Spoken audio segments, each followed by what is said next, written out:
Cahier, stylo, le thé, c'est parti. Bonjour et bienvenue dans Play, Pause, Cut, le podcast qui vous emmène en salle de montage. Je m'appelle Yasmina Jaffry et j'ai envie de vous faire découvrir mon métier à travers le témoignage de celles et ceux qui le font. Je suis goutte à bouteuse, hacheuse, ciseleuse, accoucheuse, dentelière. C'est génial, on raconte une histoire, on fait le rythme, on choisit les musiques. T'as un peu une mémoire ambulante, t'as rangé toutes tes images dans des petits tiroirs et après tu fais des connexions. Tu es obligé de trouver des astuces et moi j'adore ça. C'est mettre notre compétence et notre technique au service de quelqu'un qui a une vision. Un film, c'est plus forcément des raccords, mais c'est aussi un sentiment.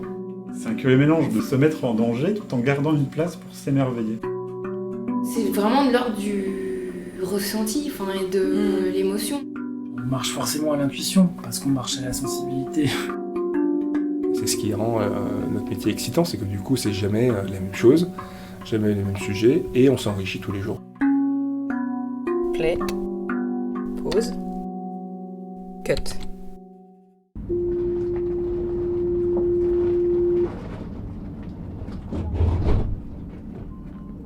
Dans cet épisode, je vous emmène au cœur du quartier historique des chaînes de télévision privées, entre la tour TF1 et les locaux de Canal+. Le monteur que je vais retrouver travaille régulièrement sur des reportages pour Capital, Zone Interdite ou encore Secrets d'Histoire. On a parlé d'Alice Cooper, des corps des jugés flics, d'e-movie, mais aussi des angles de reportage qui varient en fonction de la ligne éditoriale des programmes auxquels ils sont destinés. Bienvenue dans la salle de Thibaut Blancheteau. Salut! Pas de bisous, mais Oui, on sait jamais. Ça va? Oui, toi? Bah ouais. Oui, c'est bien ça ce que je pensais. Il y a un monsieur Oui, là, qui vend des salades de temps comme en il temps. parlait de... J'étais jamais rentrée. Mais souvent, moi, je suis plutôt dans ces salles-là quand je suis à la plage. Et là, pour la première fois, on est... D'accord, donc Oui, là, aussi. la plage, c'est... La plage, en fait, c'est ce qu'ils appellent là. C'est une sorte de second établissement de Atlantis. D'accord. Ça appartient aussi à Atlantis. Donc, Il y a la ils ont salle de mis, mix, salle de prod, je crois, par là-bas. Et des montages. Ouais, ça fait un peu... Ils ont mis un peu des bambous, des trucs comme ça. Et c'est agréable en été quand on vient pour bouffer parce que du coup tu as la place pour dehors Ouais. et tout, quoi. Et donc il y a une autre salle de montage derrière. Et là c'est ma salle que j'ai pendant 2 semaines et demie je crois, un truc comme ça, 3 semaines. Ok, petite salle sous les toits. Ouais, il fait pas trop chaud, pas trop froid, donc on est plutôt bien.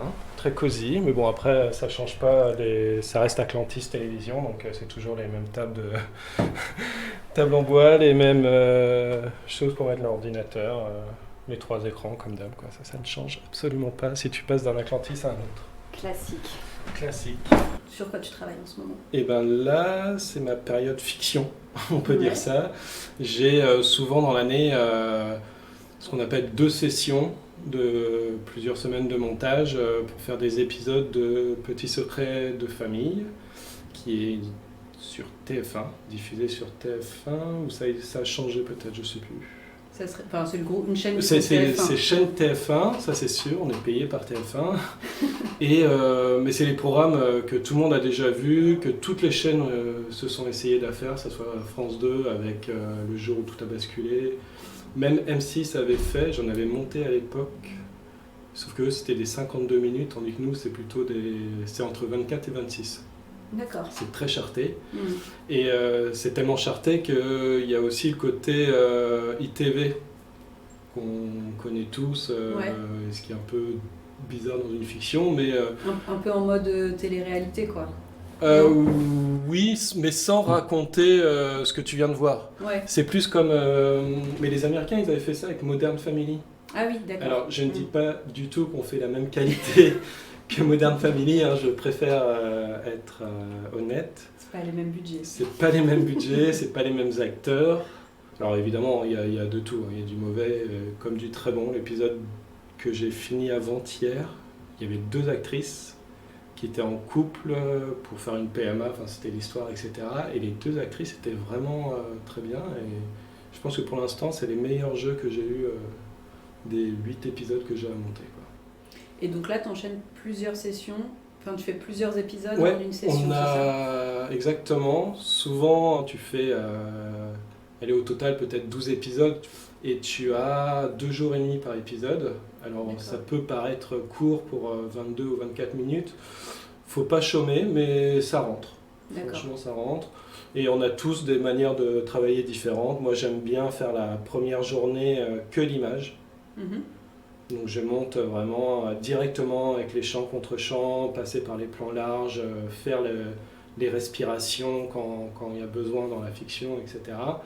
La deuxième journée, j'aime bien faire que la musique. De toute façon, il ne reste plus grand-chose après à faire.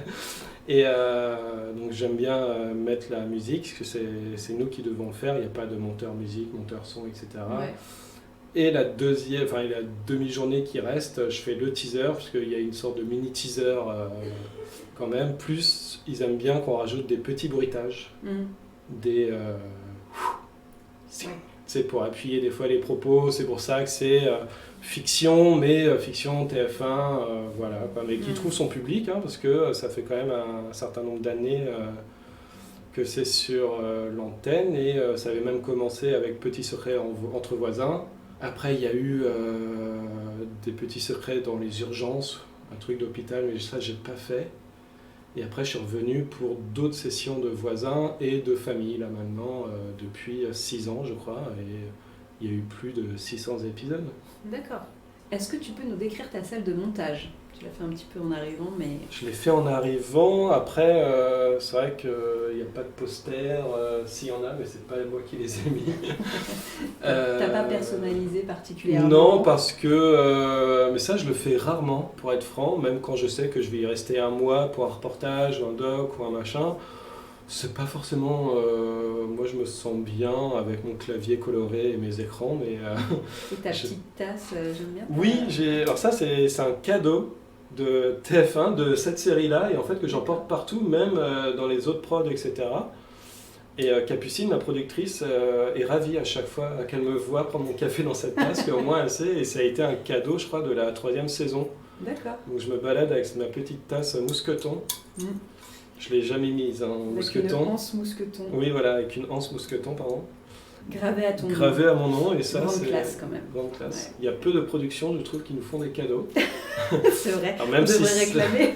on devrait réclamer. Et même si c'est pas un cadeau qui a dû coûter cher, c'était une très très bonne surprise de trouver ça un matin dans notre salle de montage. Bon investissement, en tout cas, bien rentabilisé, quoi. Ben oui, parce que franchement, je m'en sers tous les jours, dans n'importe quelle prod. Et donc, est-ce que tu as des petites habitudes de montage? Le café le matin, j'imagine.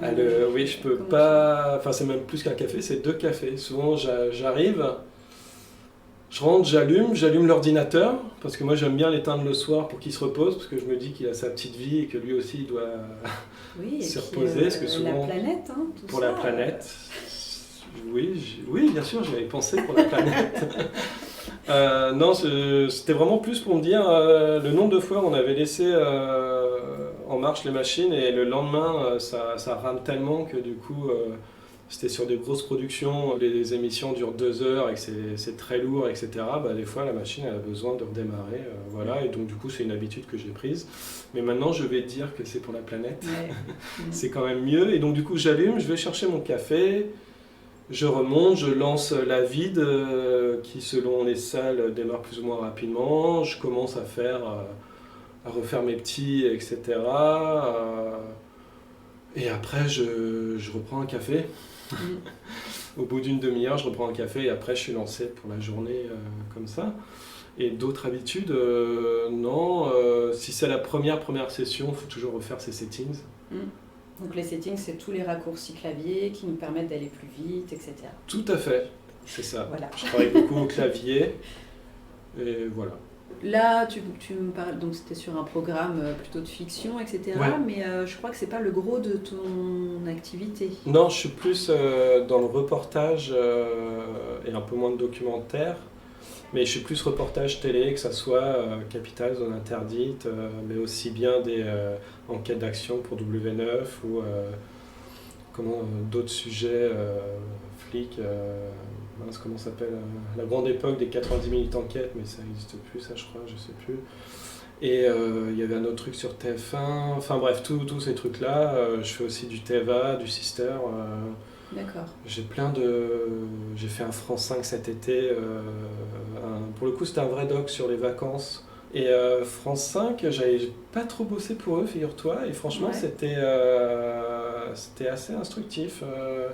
Tu peux te faire plaisir de mettre des beaux drones, etc., de retourner au vrai documentaire, etc. Parce que souvent, on a beau dire, les reportages, il faut que ça aille vite malgré tout, même si tu peux faire des fois des séquences plus ralenties. Il faut quand même avoir un rythme, notamment chez M6, un rythme assez... faut pas s'ennuyer, quoi. Donc c'est vrai que tu peux mettre un drone, mais...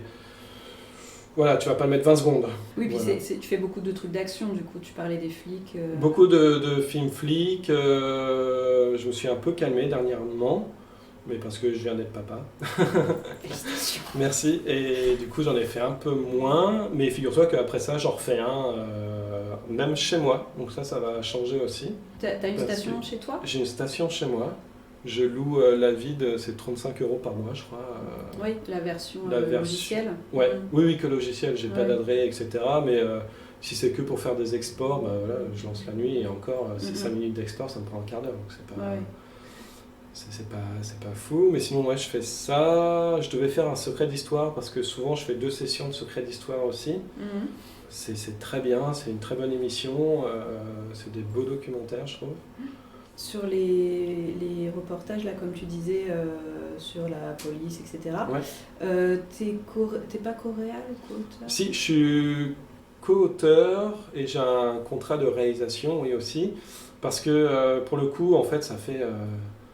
je crois que j'ai pratiquement pas commencé par ça, mais mes premiers longs, c'était des films flics, et je crois que j'avais commencé en enquête exclusive, et je devais être assez jeune, et c'était avec Florian Chaume, c'est une très bonne journaliste, et on avait fait un enquête exclusif, et après, en fait, ça m'avait plu, l'écriture et tout. Je trouve qu'il y a quelque chose...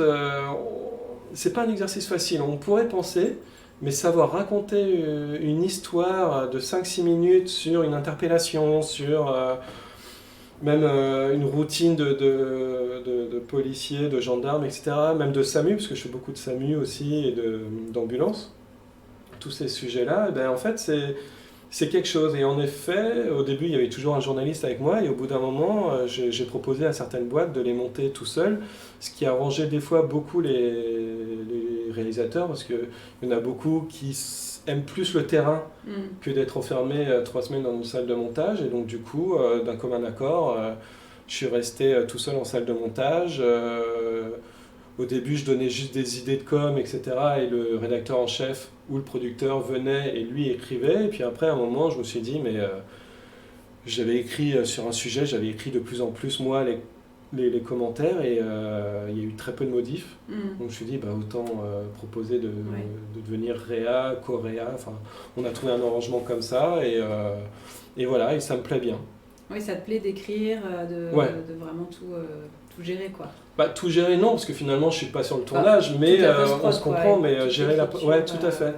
Je trouve qu'il y a un vrai... Et puis des fois, ce qui est bien, c'est que du coup, ça permet aussi de commencer à monter des séquences qu'il nous a déjà envoyées, et il est encore sur le terrain.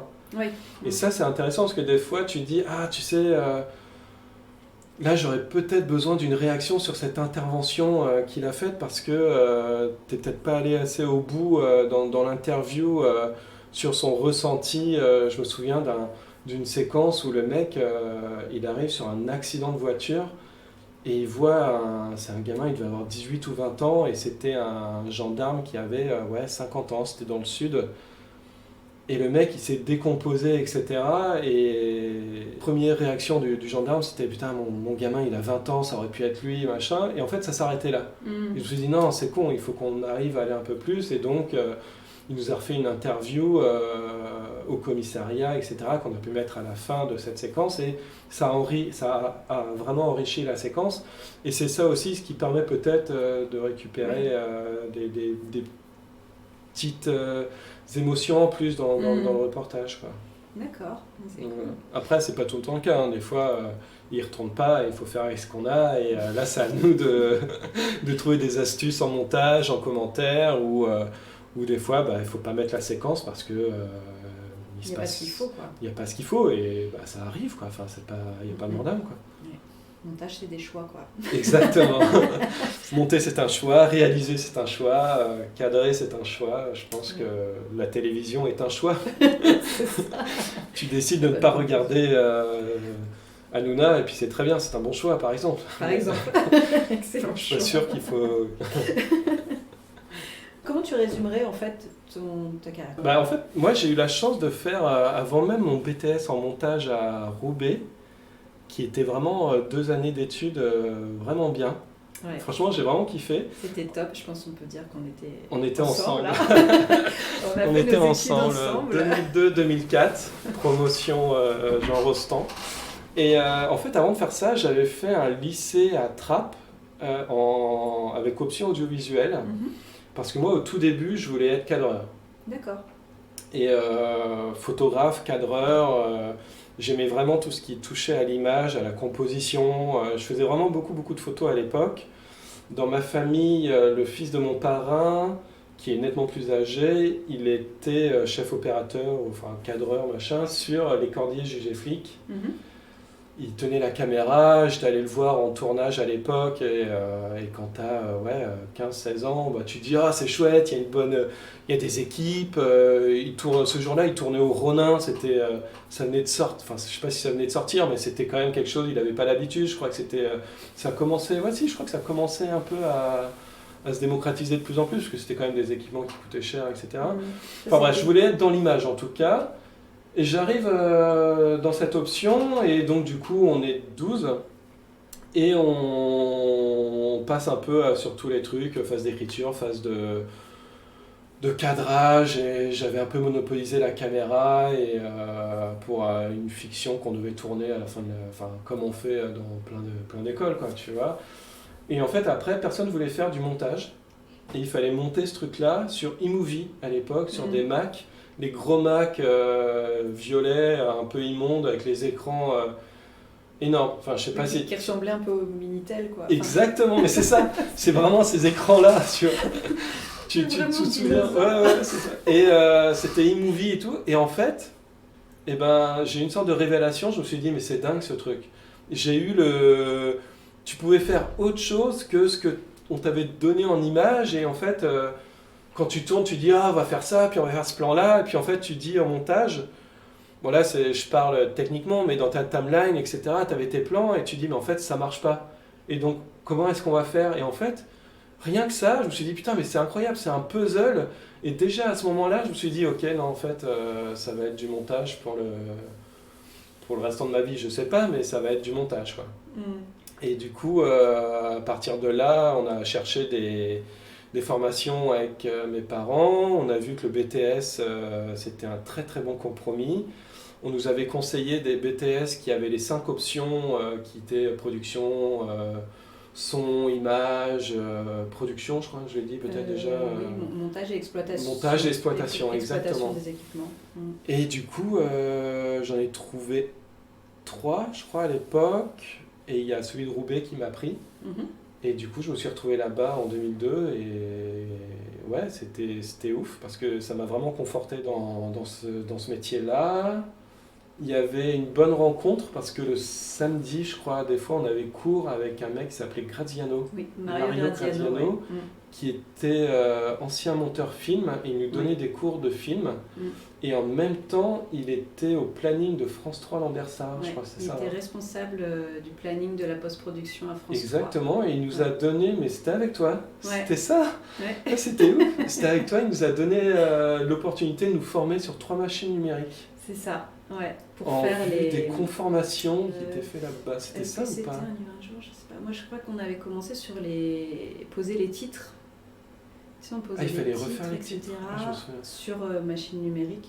Et on Ouais, bossait c'était avec ça, le ouais. graphiste à côté. Et on avait un bancut. Ouais, mais c'était le bancut 3 machines. Bancut 3 machines. Ouais, c'était ouf. Mais ça, pour ma part, après, je sais pas. Moi, je suis revenu sur Paris pour refaire une école de cinéma. Ouais. Bon, faut pas que ma mère écoute ce podcast parce que moi, je trouvais que c'était une perte de temps, mais elle voulait à tout prix que je fasse une école de cinéma en plus et tout. Parce que après, J'ai rencontré des gens, c'était bien, etc. Mais pour moi, c'était une perte de temps. J'aurais pu continuer direct à faire des formations. Et après, je ne serais peut-être pas là où j'en suis actuellement.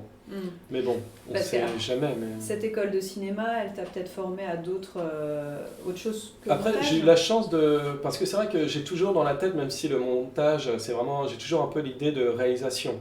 Passer derrière la caméra, mais pour des reportages ou documentaires. Moi, si je fais de la réa, ça ne sera pas forcément de la fiction. D'accord. Et d'ailleurs, j'ai pu réaliser, je me suis pris 6 mois en 2016, je suis parti aux États-Unis, je me suis acheté une caméra grâce au sou de ma grand-mère.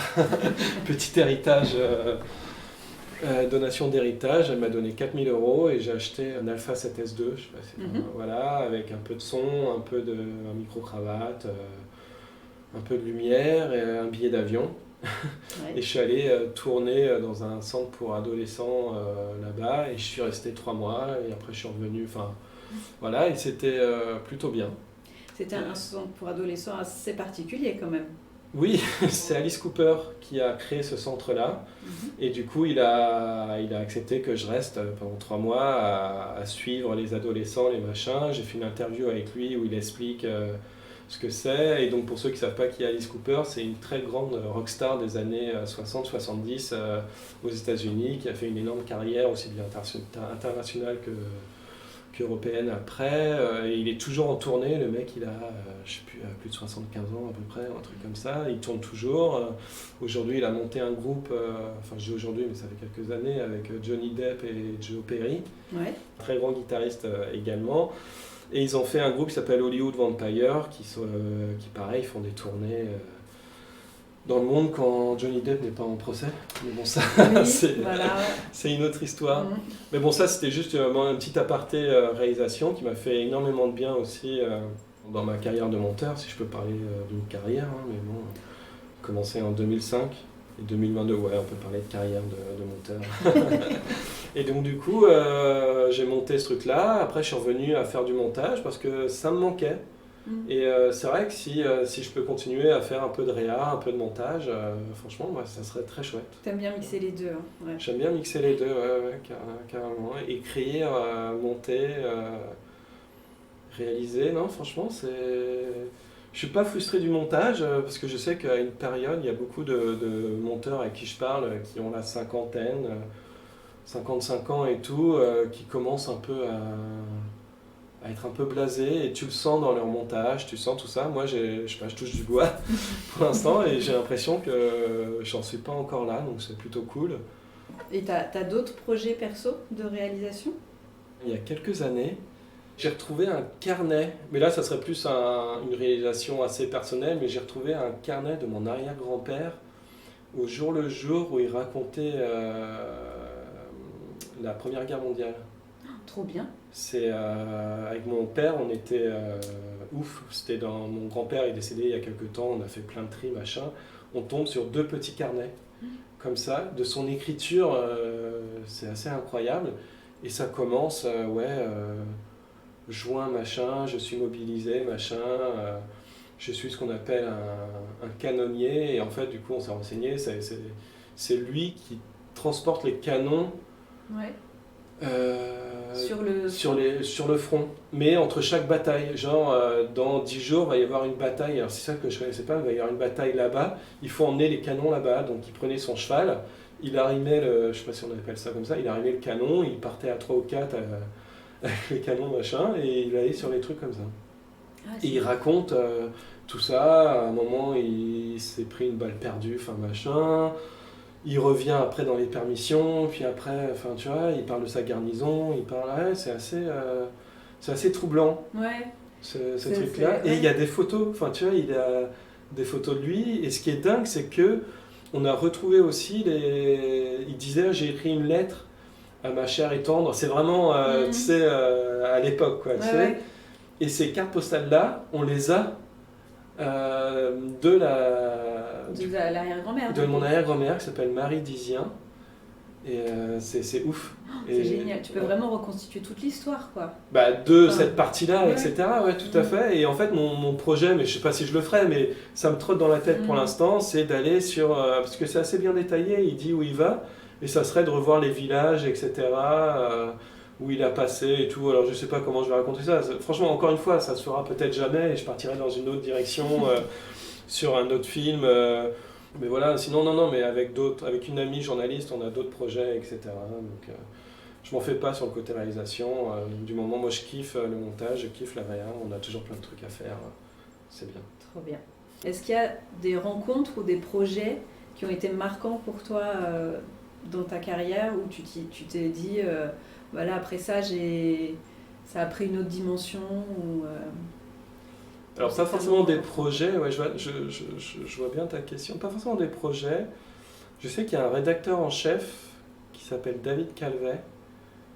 Je trouve qu'il m'a beaucoup apporté dans ma façon de monter et aussi mon rapport au projet, mais aussi du coup à aller voir plus loin que le projet en lui-même, mais aussi à aller voir aussi pour qui est destiné ce projet. Donc évidemment, il est destiné aux téléspectateurs, etc. Mais il faut prendre en compte qu'il est quand même destiné aussi aux diffuseurs. Et les diffuseurs, c'est eux qui vont te payer, enfin pas moi personnellement, mais qui peuvent te faire chier en montage en disant bah non, c'était pas l'angle qu'on voulait, etc., etc. Donc en fait, il m'a aussi ouvert les yeux sur la façon de monter pour telle ou telle chaîne. Et c'était très drôle parce que avec David, alors, je pourrais pas donner la date, je suis très mauvais dans les dates, mais on avait eu 2 fois le même sujet, mais pour 2 émissions totalement différentes. C'était pour 100% Mag et pour Combien ça coûte. Et on avait fait un sujet pour les Pop-Up Girls, mais pour 100% Mag. À l'époque, c'était 6 minutes, une émission d'info, enfin je sais même pas si on peut appeler ça d'info, mais... Je crois que c'était au début ce qu'on appelait l'infotainment. Ouais, ça marche. Infodivertissement. Ouais, voilà, c'est ça. Et donc, oui, parce qu'il n'y a pas vraiment d'infos dans les Pop-Up Girls. Mais c'était de retour à la mode grâce à une série qui s'appelait Heroes, où il y avait une Pop-Up Girl, je sais pas quoi. Cette série, elle avait très bien marché en France, etc. Et du coup, il y a eu des écoles de Pop-Up Girls qui sont entrées. Et on a eu à faire un 100% mag sur les Pop-Up Girls. Bon bah voilà, tu le fais, tu le montes, tu sais que c'est pour M6, 100% mag, il faut un petit live dès le départ, avant même le commentaire, il faut des musiques fun, etc. Il faut que tu prioritises les interviews sur « Ah c'est fun, j'adore ça, c'est mon kiff, etc. » Sans mentir, on avait 2 jours pour monter ça et tout, le 3e jour c'est fini, j'en fais un sujet sur les Pop-Up Girls pour combien ça coûte. Et là, tu te dis, et c'est là où en fait j'ai vraiment vu. Donc, tu commences par un com sur. C'était pour TF1, je crois, c'est ça, hein, c'était Jean-Pierre Pernaut. C'était TF1. Et clairement, autre façon de présenter le sujet. Alors que finalement, c'est le même. C'est le même sujet, mais c'est là où tu vois que l'angle est différent. Et du coup, bah, tu vas parler un peu plus pognon. Tu vas parler. Pourquoi l'école bondit sur ce phénomène qui vient de lancer? Parce qu'il y a peut-être de l'argent à se faire. Combien tu as des questions sur combien il faudrait j'allais dire de clients, c'est pas des clients, mais de personnes qui rentrent pour pouvoir... Enfin, tu vois, et des questions... Ouais, c'est ça. Donc en fait, vraiment, l'angle d'un sujet, avant même de le monter, donc même au tournage et même au moment où tu l'écris, est super important. Et du coup, maintenant, quand je commence à monter... Enfin, avant même de commencer à monter, il faut savoir pour qui tu bosses. Tu vas pas monter un sujet sur le zoo de Beauval pour C8 de la même façon que tu vas le monter pour Zone Interdite. Je dis ça parce que ça m'est arrivé aussi. Et ainsi de suite. Et le réalisateur, il va pas le tourner de la même façon. Et ainsi de suite. C'est vraiment l'angle va différer selon les émissions. Oui, selon le public. Et la chaîne, l'heure aussi, l'horaire. Exactement, mais il y a plein de choses qui vont rentrer en compte. La ligne éditoriale de l'émission pour laquelle c'est... Et je trouve que David a réussi à me focaliser sur ça. Voilà, c'était une très très bonne rencontre. En plus de donner plein de conseils sur le montage. C'était raconter une histoire aussi bien aux commentaires qu'à l'image, etc. Et voilà quoi. Après, en discutant avec d'autres gens, il y a un monteur qui est plus âgé que moi, etc. Lui, il a mis la barre un peu au-dessus. Il m'a dit mais tu sais que le montage, du coup, c'est pas forcément que des raccords aussi. Il demande, lui, à chaque fois, et du coup, je le copie un peu, et en fait, ça s'est ressenti dans des longs et des reportages et documentaires. Lui, il demande toujours, quand il monte une séquence, quel a été le ressenti de la journaliste à ce moment-là, comment elle s'est sentie avec le témoin et tout ça. Et à partir de ce constat-là, tu fais qu'un film, c'est plus forcément des raccords, mais c'est aussi un sentiment. Cette séquence, le journaliste, comment est-ce qu'elle a senti ? Le mec, il était vraiment enjoué et tout. Et en fait, il faut arriver à rendre un peu ce que la journaliste a vécu sur ce moment-là. Et donc, ça peut passer par la musique, etc. Mais c'est aussi en discutant avec la journaliste du moment, etc. Enfin, tu vois. Le montage, c'est pas que l'effet coulé de chauffe. Enfin, tu vois. Finalement, c'est vraiment autre chose, quoi. Ouais, non, mais c'est bien. C'est faire ressentir des émotions, quoi. Peut-être que dans 10 ans, j'aurai encore un autre point de vue et on va encore augmenter l'art du montage, si on peut appeler ça comme ça. Hein. Je dis pas que je fais de l'art, hein, mais il y aura peut-être autre chose qui va se développer, hein, tu vois, je sais pas. Pour l'instant, j'en suis là, ça marche bien, je suis content, les prods sont contentes de moi, donc je suis content aussi. Est-ce que tu estimes que tu es spécialisé dans un certain type de montage ? Non, j'espère pas. Tu fais un peu de tout À part le grand divertissement, non, ouais. Non, parce que j'aime bien, je peux toucher au documentaire qui tend vers le divertissement là, avec Secret d'Histoire, mais bon, je fais des France 5, des docs un peu Arte, mais non, de pouvoir passer d'un Capital, d'un envoyé spécial à un sujet flic, moi ça me va, quoi. T'as jamais l'impression de redite sur, comme tu dis, les sujets flics, etc., ou ça mue. Est-ce que t'as pas l'impression de refaire les mêmes choses de temps en temps ou... Ouais, si, mais je sais pas pourquoi, mais étrangement, ça me déplaît pas. Je sais qu'à un moment, quand j'ai commencé le métier, 2005-2006, il fallait un peu dire oui à tout et n'importe quoi pour essayer de faire ses heures, etc. Et je me suis mangé... des fois 3 ou 4 tellement vrai à la voilà, et ça j'en peux plus, ouais. Voilà, ça maintenant c'est niette. Ouais. Ça n'existe plus, et encore heureusement, mais c'était une émission pour Énergie 12, c'était 4 portraits, 80 minutes, 20 minutes par perso, et en fait c'était, faut dire ce qu'il y a, c'était des teasers tout le temps, fallait faire mais attention, je ne sais même plus comment on appelle ça, tu sais, mais des teasings pour dire mais attention, vous allez revoir ça dans pas longtemps. Enfin, tu vois, et finalement, parce que 20 minutes par perso, en faisant des teasers et des machins, il te reste 1 minute 30 de séquences viables et tout, et en fait, t'as pas le temps de te poser avec le perso, t'as pas le temps de t'attacher, c'était que des effets, c'était vraiment. Ça me plaisait pas du tout. Voilà, alors c'est vrai que maintenant je choisis davantage les gens avec qui je veux bosser, étrangement, plutôt que les sujets en soi. Et justement, c'est ça aussi qui est assez... Oui, il y a de l'émulation, quoi. Mais voilà, c'est ça, je trouve pas le mot, c'est un défi. Enfin, c'est vraiment un défi de se trouver et de se réinventer pour pas raconter 10 fois la même chose, quoi, tu vois. Donc tu peux faire 10 sujets flics et il y aura 10 séquences peut-être sur un truc de dealer et tout, mais tu peux essayer de la raconter 10 fois différente. De manière différente, et ça peut marcher. Ça peut marcher, c'est ça qui est super motivant aussi dans ce truc-là.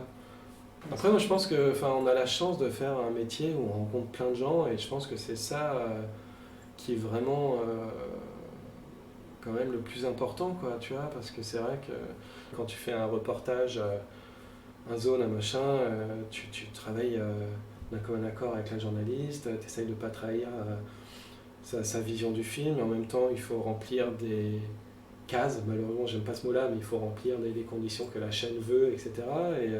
Et voilà, et je sais pas, ouais. Mais depuis dernièrement, ouais, je préfère travailler avec des gens plutôt que sur le sujet aussi, tu vois. Il y a une amie, enfin une journaliste qui est devenue une amie, elle sait raconter des histoires, etc. Et elle travaille aussi bien pour W9 sur un sujet sur les mariages que sur un Arte sur les asiles psychiatriques, etc.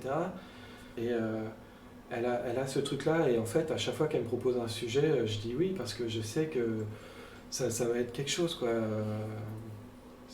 C'est vraiment une très très bonne journaliste. Non, après, il y a quand même une grande question qui peut se poser, c'est pour revenir aux monteurs de 55 ans qui commencent à en avoir marre, peut-être aussi parce qu'il y a les productions qui n'hésitent à les appeler aussi, parce qu'ils commencent à se faire vieux, peut-être qu'ils veulent plus faire de sujets flics non plus, tu vois, donc ils font un peu moins de films, donc à chaque fois qu'ils sont pris, ils sont peut-être plus aigris, etc. Tu vois, donc est-ce qu'il y a un futur pour les monteurs? C'est vrai que ça peut... On peut se poser des questions, quoi. Qu'est-ce qu'on peut faire plus tard? Qu'est-ce que... Ouais, c'est ça. T'en croises pas beaucoup, toi, du coup, de... Bah, justement, dans tout ce qui est reportage, etc., on en voit de moins en moins.